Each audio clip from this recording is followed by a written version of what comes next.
ಮಾರಿ ಹೆಣ್ಣ ತಿನಿಸಿದೆ ಮಣ್ಣ ಹಾಳು ಮಾಡಿದೆ ಜೀವನ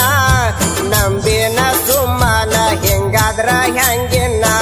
ಉಸಿರು ಒಳ್ಳೆ ಹಂಗ ನೀನ ಕಣ್ಣೊಳ್ಳೆ ಹುಡುಗನ ಸಾಹಿತ್ಯ ಜೋರ ಎಳವರ ಗುರು ಇನ್ನು ಸಣ್ಣ ಕಲಾವಿದರ ಮಹೇಶ ಉಟ್ಟಿಗೆ ಜನಪದ ಗಾಯಕರ ಜೀವಕ್ಕ ಜೀವ ನಮ್ಮಣ್ಣರ